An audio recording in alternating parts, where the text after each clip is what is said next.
Hello and welcome to another episode of the Climbing Destinations podcast. Firstly, to show your love and support for the show, feel welcome to join the Patreon.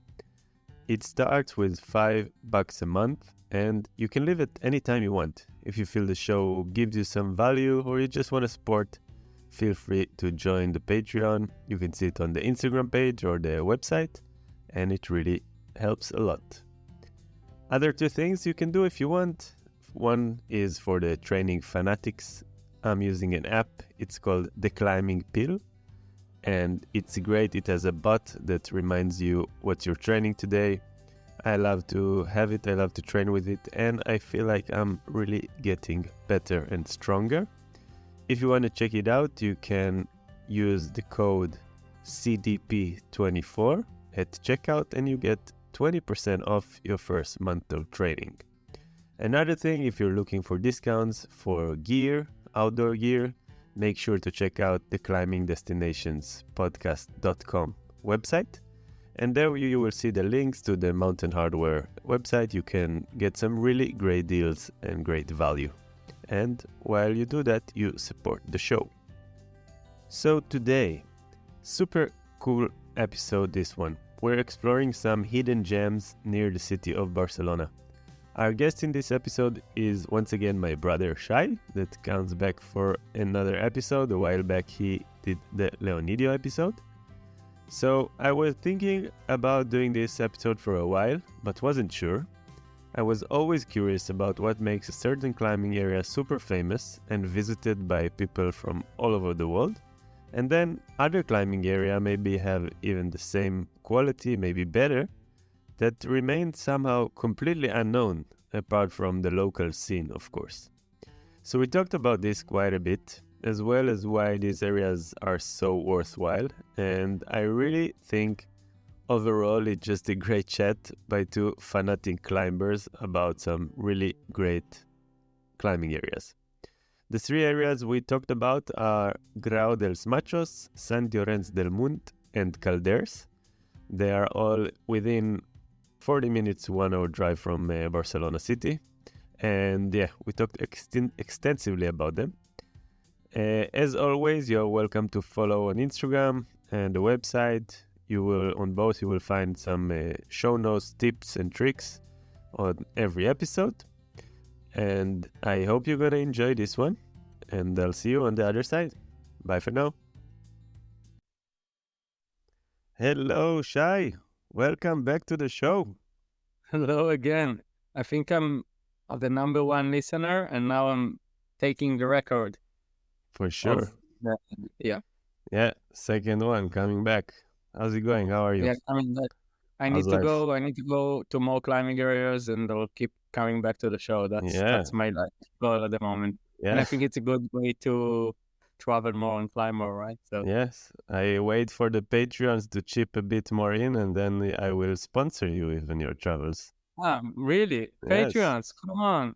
What are you doing? It's just listening. It's I'm missing just a bit, Yeah, just a bit, and I'm going. Yeah, next week I'm probably in South Africa, right? Yes, exactly. Awesome. Yeah. All right, come on, Patreons, help me. Amit will not use the money for himself. I will probably be the one. A new microphone, and I'm sending Shai to go for the next location you guys choose. I would just go to Thailand, actually. Probably. Yeah. All right. Welcome back. Thank you for coming, Shai. So thank you. Yeah. This is an interesting one, a bit of a different one, because we're not talking. Well, okay, we're talking about 3 climbing areas that we chose, and the reason we chose them, they are near Barcelona. You live here for a while now. I've been living in Barcelona for the last 2 years, and I lived here. Overall, I live in the city 4 years. And through these 4 years, I've kind of found these 3 crags to be these climbing areas. They are not crags, to be my favorite. And for some reason, I keep coming back to those ones. And and we kind of discussed it a lot. Like, why are some crags are, so famous and people go there from the other side of the world, and why these crags that I guarantee you, unless you are Catalan and you are from the city, you never heard of these areas, and they are world class. Each and one of them is like top world class climbing, and unless you are like a 9A plus climber, you would have fun in each of one of those areas. Yeah. And so it's something that we talked a lot about. So it's interesting. And so first of all, we're gonna discuss around those. You're gonna get out. I'm talking to the listener. You're gonna get out and getting a lot of knowledge about 3 climbing areas, new climbing areas you never heard of. And when you're gonna be around Barcelona the next time, going to those ones that are a bit further away, you will have a newer climbing area you never knew about, closer, and lots to explore.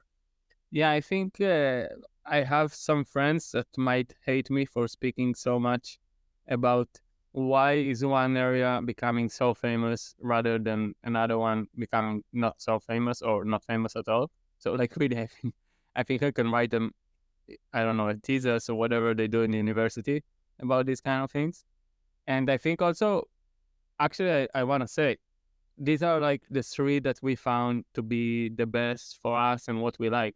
I think I can say that at the beginning of the show, if you're a climber who went to Margalef or Silvana or Liana and you're stopping by Barcelona for your 3 days of the city, in the city, you can really go and explore really good climbing, probably within any guidebook you will find. And we are not mentioning here the giant mountain that is like a bit famous, it's called Montserrat or something. Exactly. So you led me to the next point that I wanted to say, and is super important. So we chose like 3 areas that are in like distant wise, they are 1 hour from the city, up to 1 hour from the city, and we are we are doing it on purpose, that we leave Montserrat, if you've heard about it, and if not, we leave it outside. Montserrat gonna get, it's like a mythical mountain, the start of the climbing in Spain and Catalonia, and it's amazing, and it's gonna have its own respectful episode because it's a really, really, really special place. And this place is only 40 minutes away from Barcelona, and it has 5,000 routes. Yeah, it's unbelievable. So this is out. Okay, it's a different episode. I want to say even more than that. Like the first time I climbed next to Barcelona was in a sector called, not a sector again, an area. It's called Vallana, and I climbed some really good routes. Yes. So also what we are talking about is even more. Exactly. So that's we didn't plan it so much, and yet you lead me perfect to the next point I wanted to say. Wait, listeners, we actually didn't plan it. I mean, of course, we talk about it a lot because we are amazed by this thing. But the next point I wanted to say is that there is, before we start and we choose those 3, there is Montserrat, we put it aside. And then if you come to Barcelona, there is a guidebook that is called, at the beginning, I think it was called Hot Rock. Today, there are new editions and they call it Barcelona and nearby, or Barcelona and alrededores, which means like the nearby areas. It's a thick climbing guidebook, thick one, with so many crags that are like up to 30 minutes from the city, and that's insane. So we are and the areas we're talking about today, they are not even those ones. They are outside. They're not even on this book. No. Yeah, actually, we just found out that in one of the areas there is a proper guidebook just for this area. Yes. For this region. Yeah. So and also, I feel like we don't know everything. No, not even close. It's like, you go to this crag. There's so much around there. Yeah, not even close. So I think that's the reason, like, because there are so many, and that's the reason why, like, some of those, like what we're talking about today, those 3 areas, like, they're so good, but still are relatively like difficult to find information. You have to speak Spanish, probably better if you speak Catalan because of the guidebook and all the reviews and stuff. There is pretty much no way to know about them unless you know word of mouth pretty much. Yeah. So that's the intro for this. And yeah, Shai, before we go on, just like, yeah, I said I lived here 4 years in the city. And yeah, what about you? I think I live 1.5 years, a bit more, maybe towards 2, in Spain, Catalonia, I would say, before Barcelona. So I live in Barcelona for, I didn't check that, but like 8 months or something, 10 months, I don't know.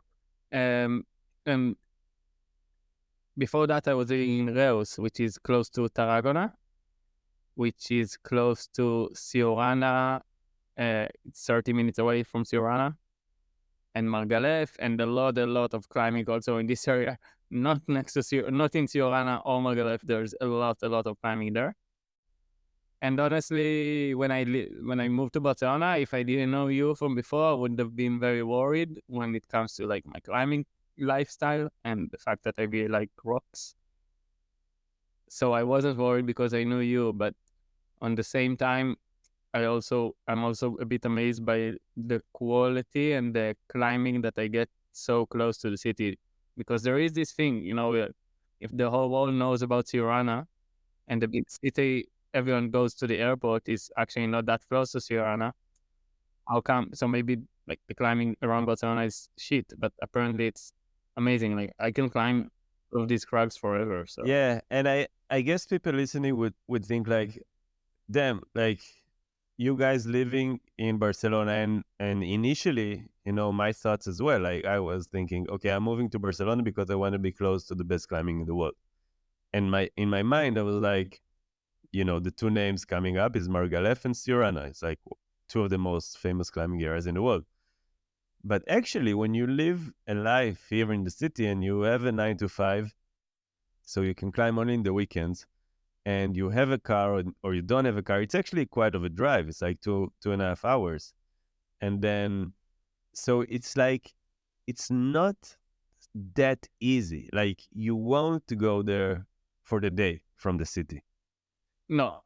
And it's cool. Like many people go for the weekend. That's awesome. But it's with your home crag. Exactly. It's not your home crag. That's what I'm trying to say. Also, it won't be for the traveler. It won't be also the crag that you go to if you have only 2 or 3 days, if you need to do more things. If you're just going for climbing, that's easy. But if you want to see the city, or you're just going by because you're going to an airport or whatever, any reason, I don't know, you're going for a bachelor party and you want to go climbing, you will not go all the way to Margalef. And you can, obviously, a lot of people do that. But I think you can do a lot of really much accessible climbing and in a really good quality as well. That being said, if you do have the time, go to Margalef. It is unbelievable. Yeah. But yeah, definitely. So yeah, it is true. Those areas are incredible. Okay, but I think we passed the message. Yeah. So the 3 areas we're talking about, and you never heard these names before, and by the closeness to the city and to the furthest, I think, driving wise at least. So the first one is Grau dels Machos. We will write everything in the show notes. You will have everything. Grau dels Machos, Sant Llorenç del Munt, and Calders. So where should we start, Shai? With the closest. Yes. Okay. So Grau dels Machos. Grau dels Machos. Which I still don't know the actual meaning in Catalan. Someone told me, but I forgot. Yeah, no idea as well. But it has meaning. I want to start with like actually the not climbing about it. Yes. Les Machos, I think it's the town nearby is Centelles, and there's another one. And it's 25 to 30 minutes away from the city. I mean, from the city, not like when you leave Barcelona, it's 20. From the city, it's 25 to 30 minutes away. And it's a beautiful area. It's super cute. It's like mountain villages all of a sudden. it's super nice and friendly, and there's like a square with bars and cafes, and this is one of the places, and there's a lot of rock. Like you look up and you're like, oh, we're climbing there today. No, I will climbing there today. No, it's that. Again, no, like only when you get there, you actually know that this is climbing the crag. There's a lot of climbing around that I think none of us know yet. And this is one of the places, like you said at the beginning, that why is this place not extremely famous? Like, it's nice to stay at. There is a lot of things to do and see around. It's beautiful. It's quiet. And there's probably, just in the crag that we know, it's so long, right? It goes for like, I think just around the crag, it's like 15 minutes walk from the first route until it's over.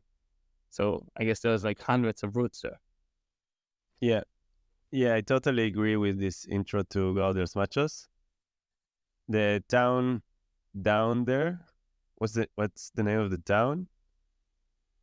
There is MTS for sure, because yes, but this is the one before. I think I forget now. I forget now the name of the town, but we will put it. But it's like such a nice little town, and like you say, with the bar, like a proper Catalan, like European old town, super nice. Yeah, super nice. I would stay there for the night if exactly, and it's awesome. So that's really true. And it's crazy to think it's like only what you say, it's like 20-30 minutes. If you have traffic, maybe 40 minutes and you're there. Yeah, it's here. Yeah, it's really close.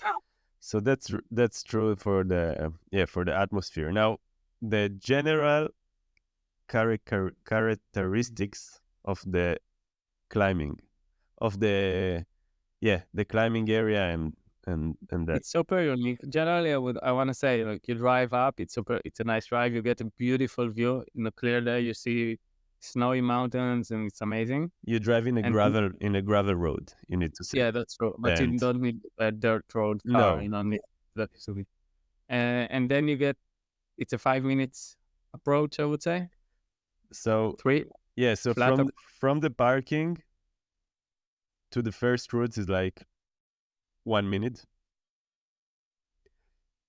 but it's a super long crag. So, and I think today there are maybe 200 routes.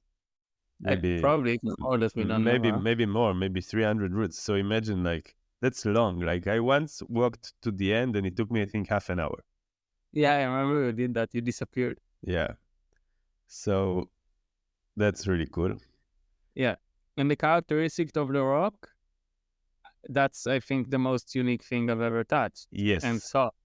It's a mix on the same route, not of limestone and sandstone. Yes. So, you know how it happens in Siurana is like this. All over Catalonia, actually, you have like the lower range of rock in the mountain, and that's normally sandstone.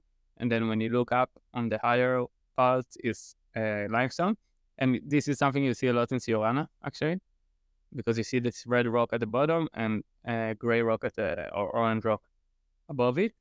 But there it's on the same route. You climb for 25 meters and you climb with both. It's crazy. And it makes the climbing so unique because also the roots, the boulders could be moving from a difficult sandstone friction move to a huge pocket on limestone with slippery feet. It's so weird, and really requires you to think of a solution of every move that you do, right? Yeah. Because sometimes you have huge holds and sometimes you have slippery feet. So you really have to think of solutions. You're like, actually I can use the friction here because it's a different rock. Exactly. Yeah. It's one of the most unique areas I've ever seen, crags. And as we said, it's quite big. It has, I think, most of it is solid. Yeah, very solid rock, really good rock, most of it. The grades are between, I think when we go there, we always say it's a paradise for the 6B, 6C climber. Yeah. Maybe 7A even. Like paradise, I think, endless amount of good climbing. And then a lot of 7B, quite a lot of 7C and a few 8As. I think 8A plus is the hardest. Yeah, if I'm not I think wrong. So this is, but really up to 8A plus, this is like amazing. Yeah, I mean, when we go there, we see a lot of people climbing around like the lower 6s grades, which is really, really cool when you think about it.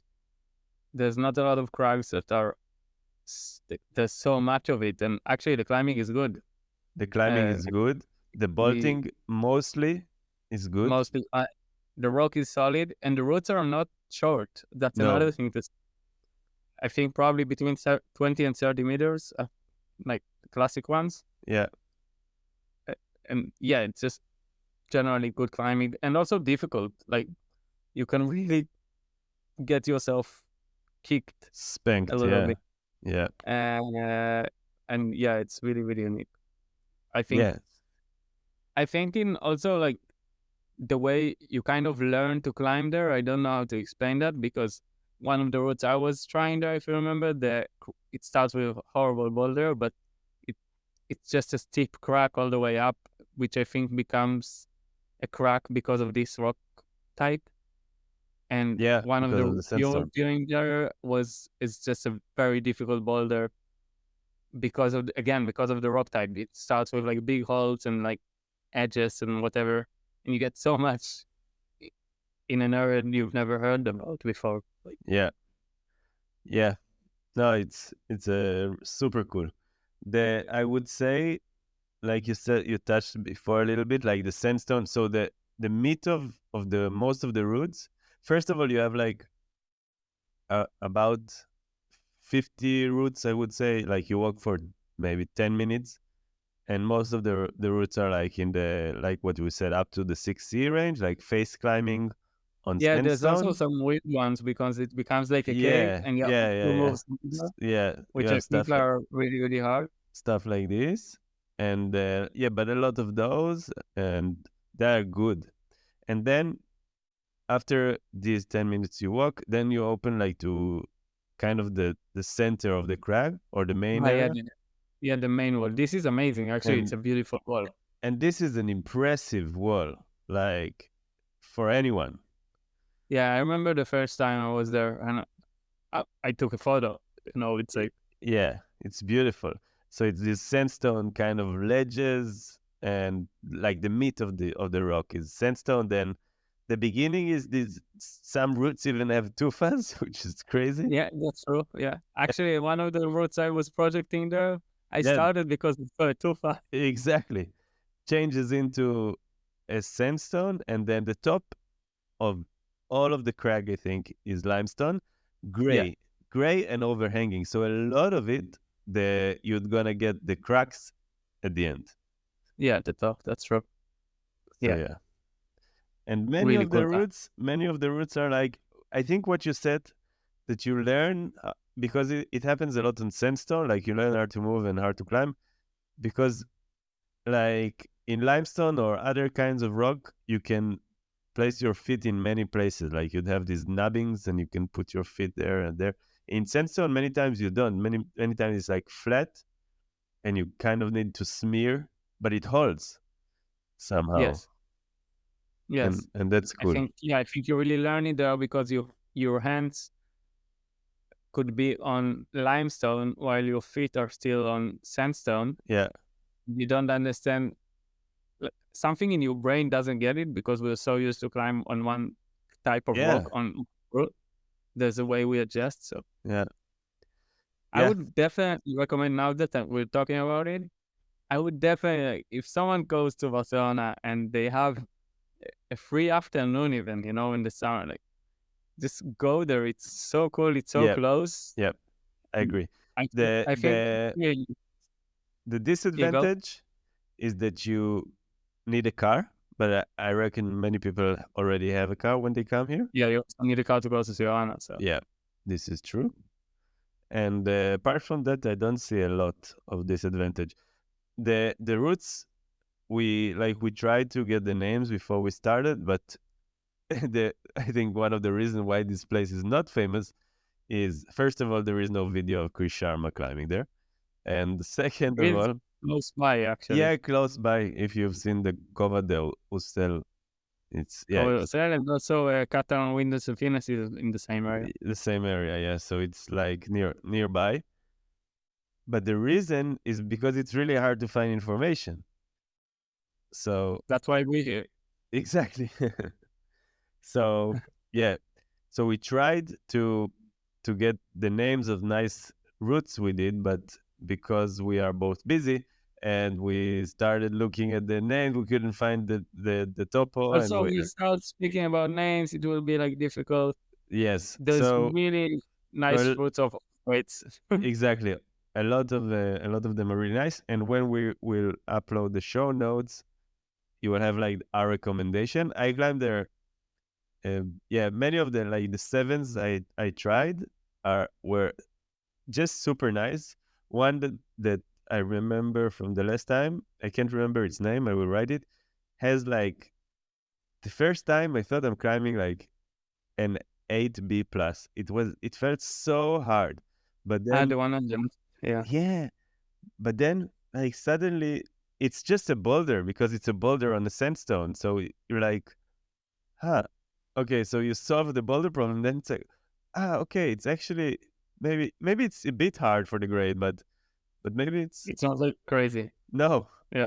But it's so unique, and yeah, you get spanked, which is good. You get pumped. Also, the climbing does get you pumped in a very weird way.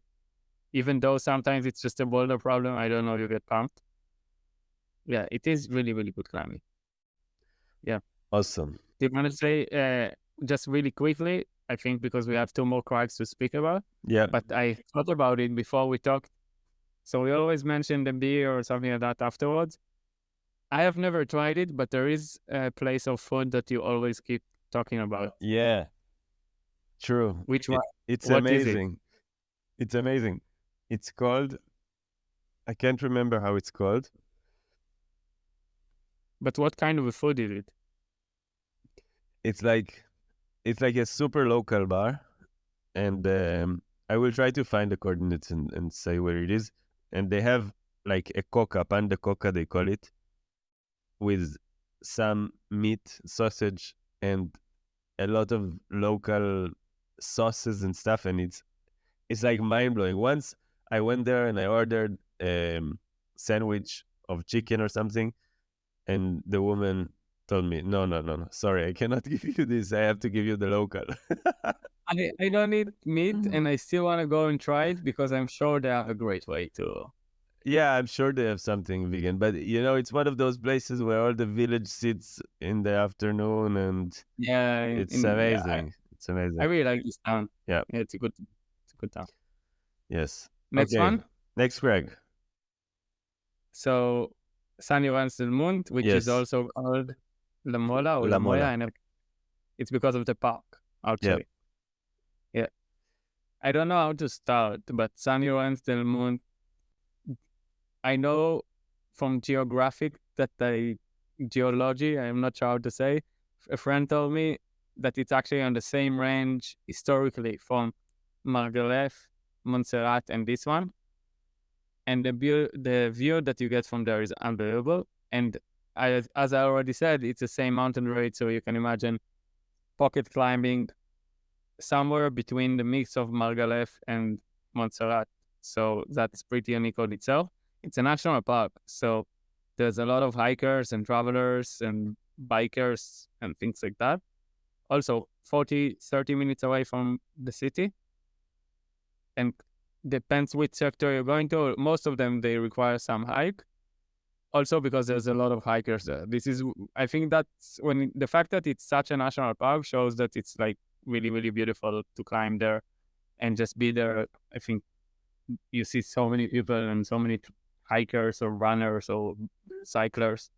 So I think it's very, very important to say that it's just really, really beautiful. Yeah, it is. I agree with your intro for San Llorenç del Munt. 40 minutes from the city. Like, it's the next mountain range from Montserrat. So you have Montserrat, which is super famous, and it's really yeah, kind of a similar even mountain range, like smaller obviously, but pretty much you have like the big city, kind of Manresa, I think it is, in the middle. Manresa over there, it's also there. Yeah, and then there is this San Llorenç del Munt. Now, also the town under or just before is also very nice, like recommended. It's super rich, right? It's kind of rich, but the center is still nice, still kind of like all the nice. Catalonian. Yeah. So, and the Casar there has some nice sandwiches as well. We tried that. That's true. Yeah, that's true.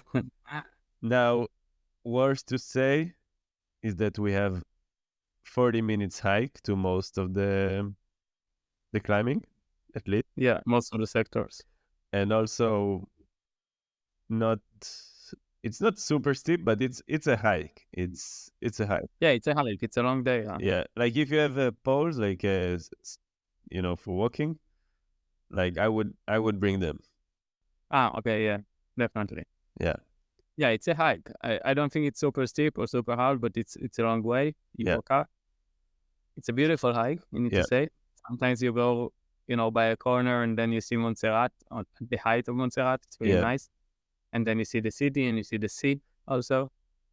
So it's a good hike. It's a hike, but it's nice. Yeah.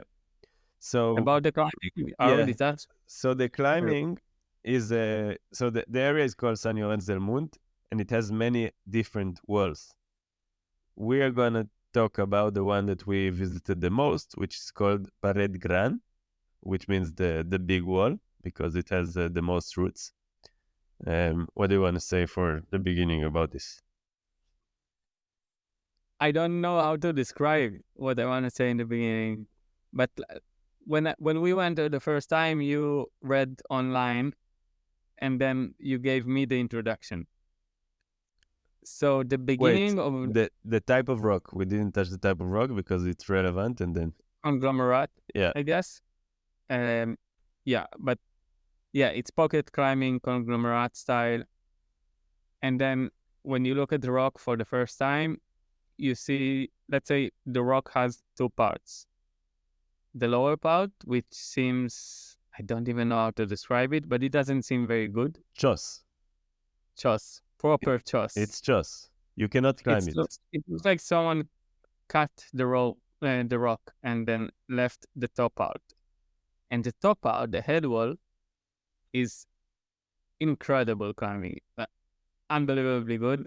Seriously, I think some of the best I've ever tried. And I tried some routes there just a couple of times, So it's not like one of these routes or like projects and things like that I fell in love with. And it's just like you do a move and you're like, no way, that's the move. That's so cool.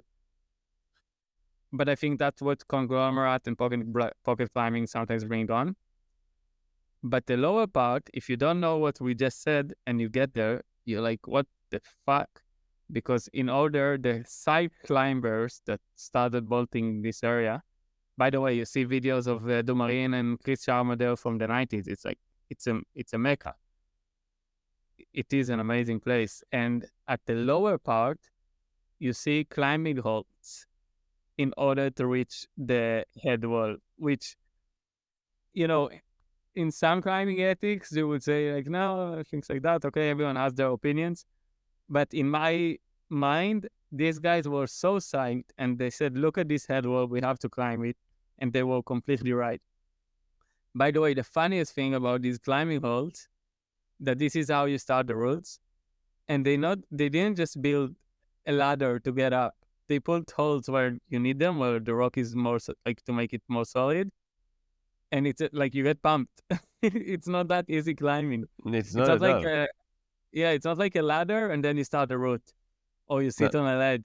No, it's out of the climb. You get pumped. And then you go in the first moves of the boulder or whatever you're doing, and you're already tired. You need to rest, and you can fall before easily. Yeah. Easily. It's not like huge jags of a climbing gym. They even put some slopers and things like that. Yeah. Most of it are jags, but it's like it's slightly overhanging. So and also it's not like colorful climbing holds or like modern. they just put what they needed to get up. Yeah. So it's really, really funny when you see it on the first time, but I learned to appreciate it. Yeah, it's funny. In some of the wall, it's like even I would say half of the like half of the route is like that. Yeah, which sounds really bad, but it's not. You It's really not. enjoy when you climb it. Yeah. And then in some, because obviously the rock like changes, right? So in some area it's just like the beginning. But yeah, it's really strange, but that's how it You is, need to and accept it. you need to accept it. And the top part just makes it all worth it. It's like, yeah, like you said, probably one of the best rocks I've ever touched. It's Yeah. amazing. And we need to say it is on the main wall there, but you have the wall on the right. You have the walls on the left that, remember, like really, really hard routes for the grade. You remember that? Yeah. And on the wall on the right, uh, this is from the beginning, proper wall from the start, from the Yeah. first halt.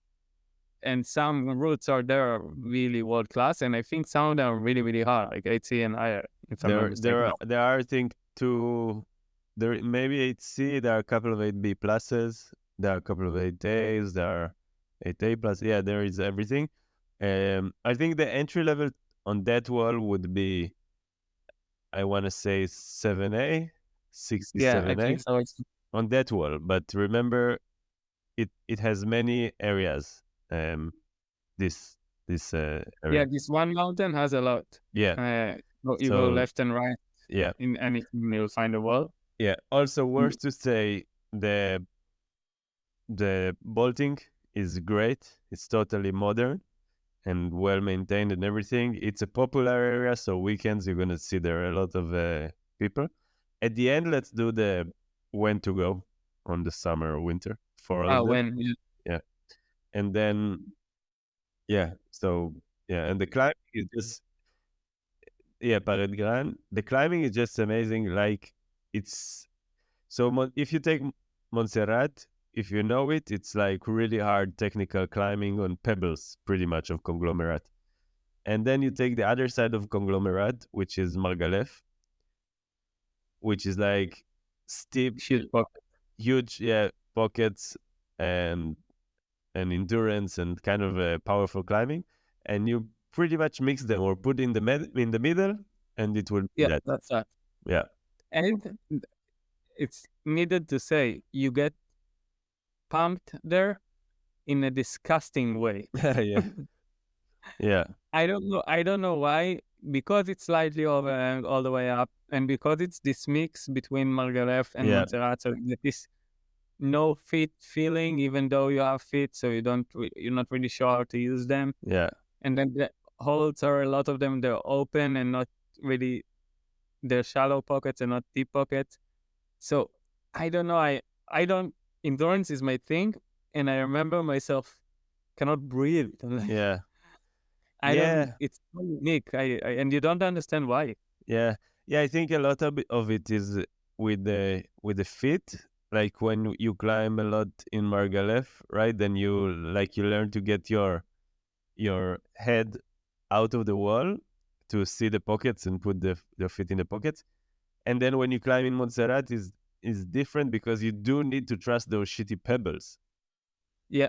And there is like something in the middle, so you don't know what you climb slightly overhang, and then you press the shitty pebble. Yeah. But you actually shouldn't have, because you see a pocket. It's like this. Yeah. That's true. So and some really powerful climbing sometimes, which is really cool, like to jump between big pockets there. I think that's really, really nice. Yeah. So as well, we'll put like our favorites in the show notes. One that I do remember, and because I found the app, because there is some more information, and I will share the name of the app and really great topo. 7B plus that I tried. It's called King Coet. I tried it also. With the mono at the end, and it's beautiful. Like, I never been to Seoul in France, but that's how I would picture it. It's just like amazing, 25 meters, 30 meters of pocket climbing. Yeah. Perfect. There was also, is that the one you meant? One more to the right? Remember, I think maybe 7C or also 7 plus. Yeah. It takes a ride. When you looked at it from the ground, it's like it follows a streak. Yeah. That's the one. That's the one. Yeah. I know. So I tried a different one on the left. Okay. Yeah. It follows like a blue streak, and it's you see it, you know it, huh? It's amazing. And the app is called All Climb. Oh yeah. All Climb. And it has all the topos. It's really good. We'll share that as well. Anything else we want to say about the area? No, but this is actually the climbing is probably in one of the best views you'll see while climbing on a rock. It's very open and beautiful. Yeah, it's super beautiful. You have the rock which you are facing, but behind you everything is open. So I think it's one of these places, to sum it up, that if you want unique, I mean, also go out as much as is unique. But if you want unique, you fell in love with Mogalef and you want more, you can go there. And I think it's just very special. Like, I would take a friend to see it if I wasn't lazy to hike up every time. But I said it also before that it's a popular area. So if you go in the weekends, like be ready. And the main wall, like this Palette Grand, has not so many routes, so like the classic 7As, you would probably stand in line in the weekend. So it's worth to know. But there are plenty of other routes. So let's keep going to the third and last one. Last but not least. And remind me, Shai, that we won't forget to speak about the weather and when to go to each one at the end. All right.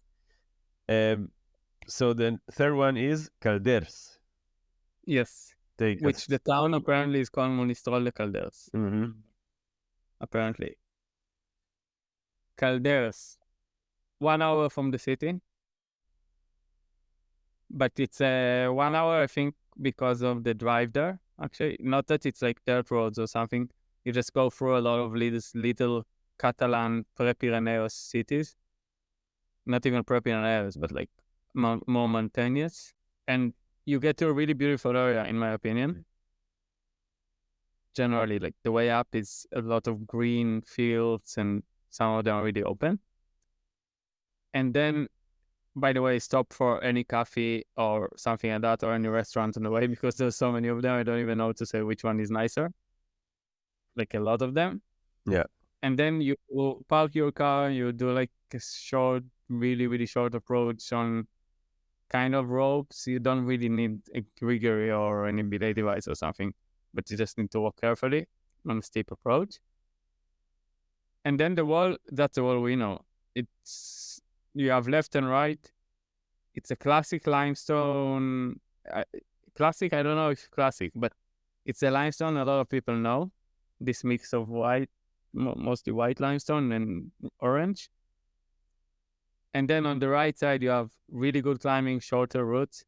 And then on the left side, you have a huge main wall, kind of, I don't know, the maximum is like 30, 35 meters. Yeah, depends where you look at it. I think they call it the other way around, like the left and right. Okay, yeah. When you go down, it's on the left. If you look on the road, it's on the right. Yeah. And then if you keep going a bit further, walking a bit further, you have a proper cave. Yeah. And everything, I think, so on the left side, if you look at the wall, right side, I think everything, literally all the roads are probably starting with 25 degrees of overhanging. Literally. Like, no exaggerating. And they finish at 80 or something.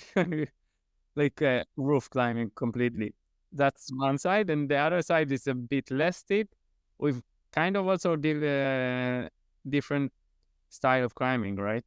I would say it's more bouldery and mostly. I would say that.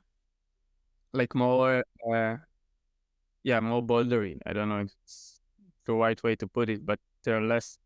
So on the right side, you have, if you look at the wall on the right, you have really long roads that have some cruxes, but it's not like definite crux mostly.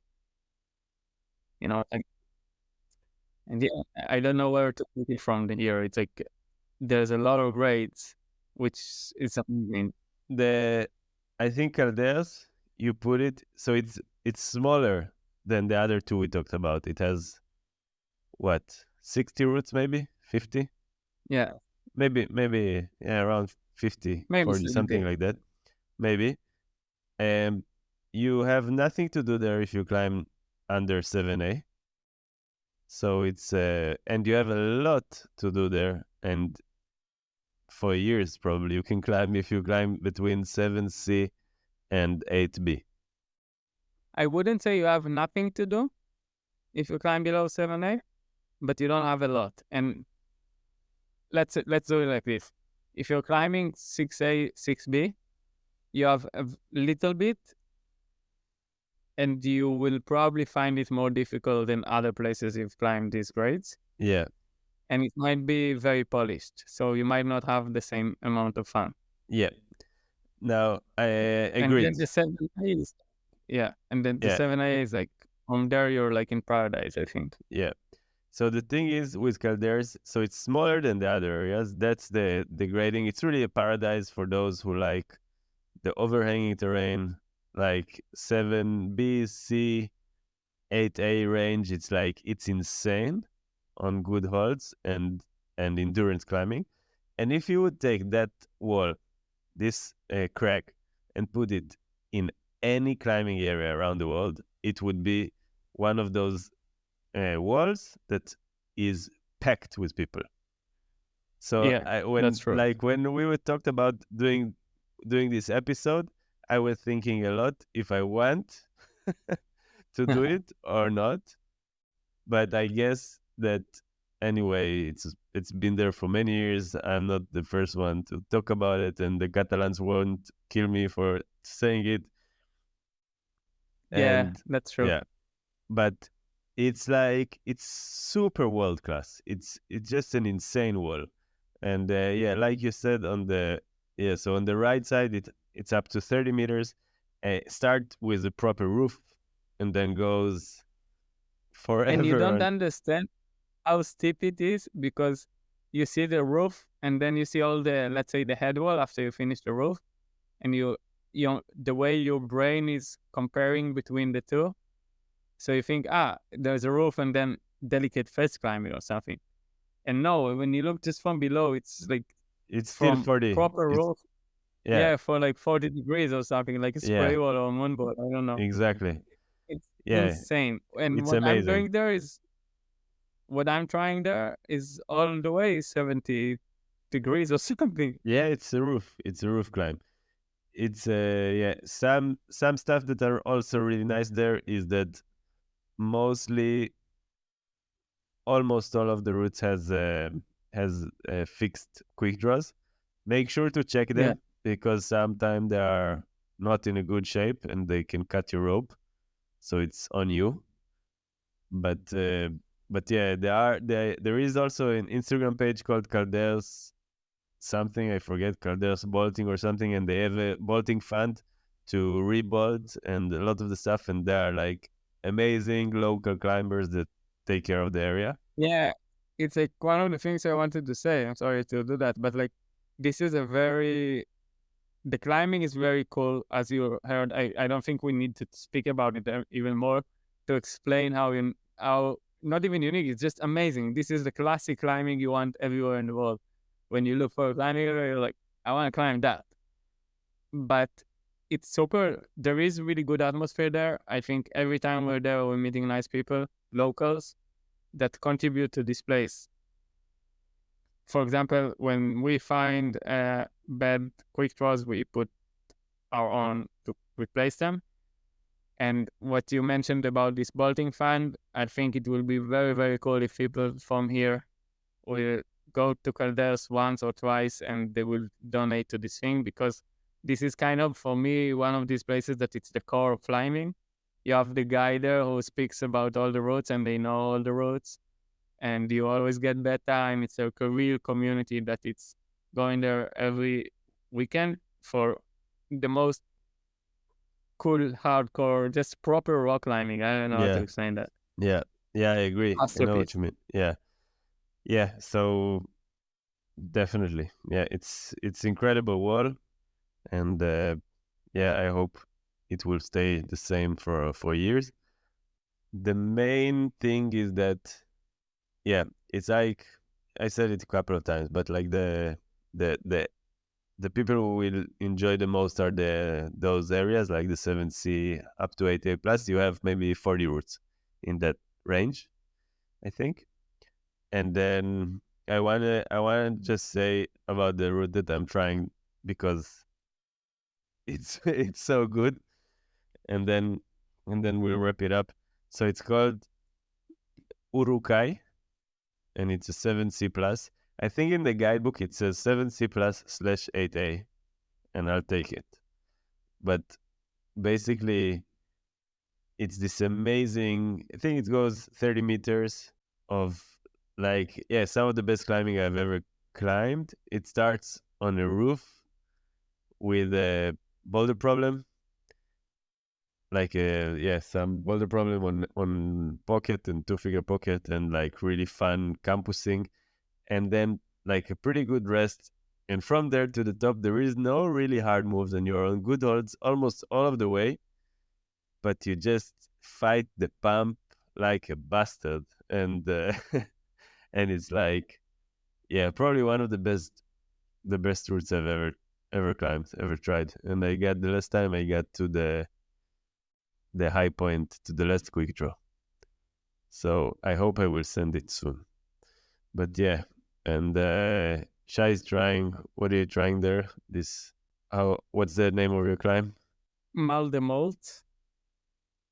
I tried. I don't know if you agree with my explanation, but I tried to do that a few times. So that's how I explained it. Take a kill turbo that you can put on an angle of like 60 to 70 degrees or something, maybe a bit more, that you take the lowest as you can. And then I would say it's like probably 6B to 6C boulders, 5 or 6 of them together until the top. And then at the top, it's the hardest boulder. So that's kind of the route. So 4 to 6 boulders around these grades with no, with some rests, but you're like, so it's super steep. So, and the top is the hardest. So, yeah. Yeah. And it's a super fun climb. Yeah, it is very fun climbing also. The whole crag is fun climbing because it's fun climbing steep stuff on good holds. Generally okay holds, yeah. But this one, I think it's really, really fun trying. Yeah, so pretty much this is Calderas. And another good route. Yeah, we'll write everything, all of the recommended ones. There is also a little bit tricky to get guidebook and stuff, but looking online, also in the show notes there will be what you have. Yeah. No, but there is a guidebook. Apparently there is a guidebook for the area, but and I looked at it at the guidebook, and it's good. It's a good guidebook, like, but it's but I don't know what it is. I don't know what to buy. Yeah. I don't know what it like. Yeah, it's like I can't even know the name. I don't know the name of the area it covers. I think I took a photo of it once. I'll research it and I'll let you know so you can buy it. That's cool. Cool. Yeah. So I think we summed it up. You have anything else about Calderas? No, but you wanted to talk about weather. So let's do all of them. So let's start with Calderas because we're already talking about Calderas. So would you say it's year-round? I would say it's year-round because in the winter you can climb there in the morning in the sun. And then in the summer it's in the afternoon. And I think it's one of the only crags in the world you can climb when it's not raining, when the skies are dropping oceans on you. We climbed twice in a situation. Because it's so steep. Yeah. I mean, not raining, really, not raining. Yeah. I'm not exaggerating. Raining cats and dogs, as they say. Yeah, I don't know who says that, but apparently, I guess it's a say.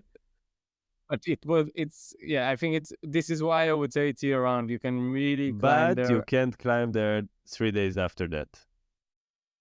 Yeah, that's right. Yeah, it's like but when it's like this, like you described, you can climb there, no problem. Yeah. And in the winter, you need to climb in the sun there. It's very cold. It's quite high, like altitude. If you remember, one time we started climbing before the sun was completely out. Yeah, it was like -5 or something, no? Yeah, we started at like -1. After that, it was amazing. The sun came out. It was a good day.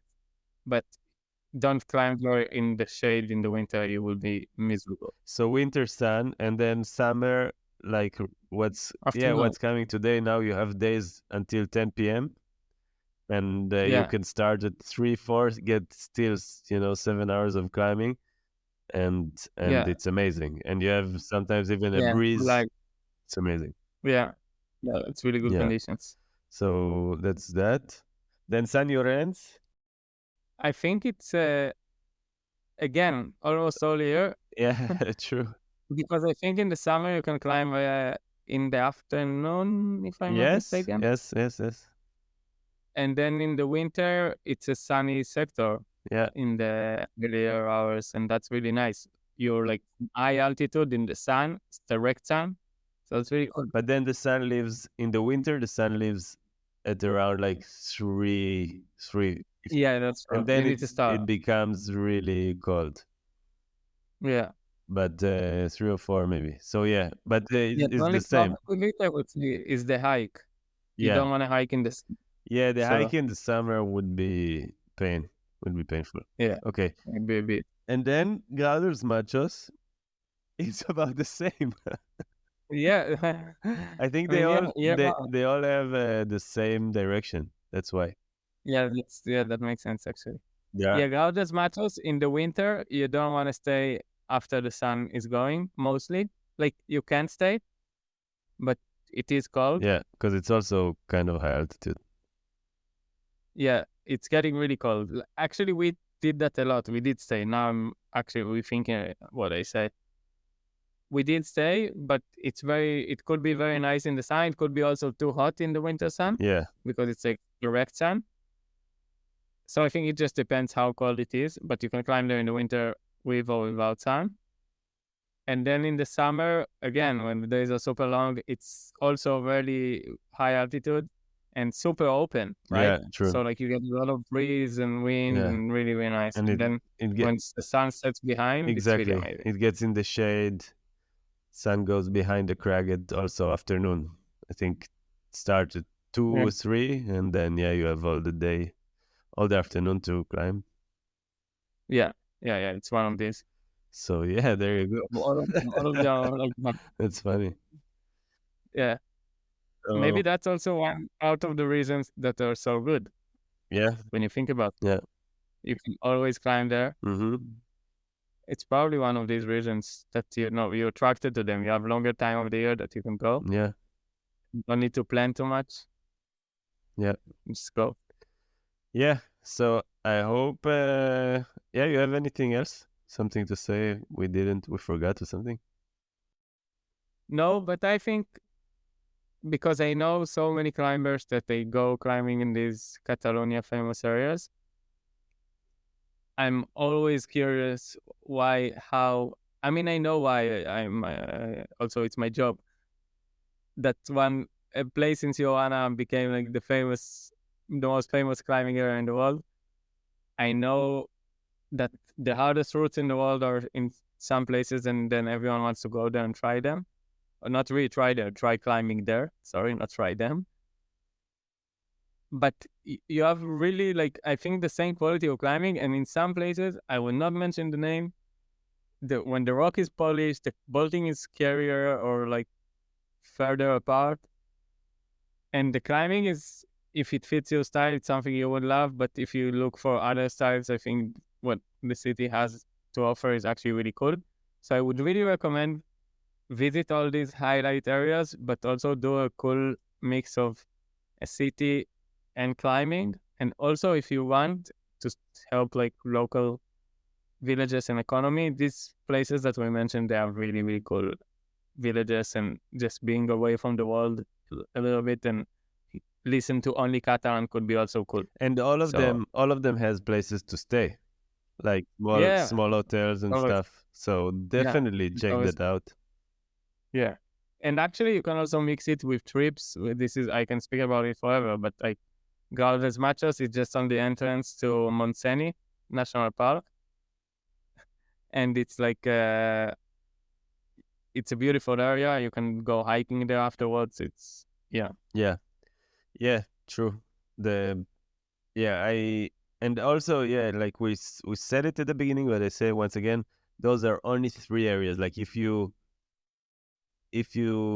research a bit, there are loads of areas that are maybe in the larger guidebooks, more famous ones like the Lleida guidebook or the Tarragona guidebook and all that, that has like, you probably never heard the names, and they don't have like what we said 100 routes. They have like thousands of routes, and there are a lot of these ones as well. So yeah, but still, we chose those ones because we like them, and I like Shai, like you said. I believe like people, doing a week-long trip in one of the most famous areas, coming back to the city, and have a day to spare. Spending 2 days. The city is nice, but if you want to go climbing, go climbing. Totally worth it. So many people go to 2 days in the city. Okay, you have your special restaurant or whatever you do, and then you go to the climbing gym. Instead of going to the climbing gym, keep your outdoor trip on and go climbing. Yeah, it's totally worth it. And so I hope we managed to get the word out. Yeah, and also you can just get the guidebook and then see just the guidebook that these 3 are out of. Yeah, just go climbing. Yeah, the local Barcelona guidebook. Yeah. True. Cool. Shai, thanks a lot. Catch you. No worries. Catch you next time. Ciao. Ciao. Welcome back. Thank you so much for listening. I hope you enjoyed this one, and I hope that next time you're coming to climb in Spain or in Catalonia, you are gonna visit not only what you came from, not only for the main dish, but also maybe one of those areas that we talked about today. Anyway, if you visit them, make sure to tag us, the Climbing Destinations Podcast on Instagram. And as always, enjoy, climb hard, and I'll see you in 2 weeks. Bye for now.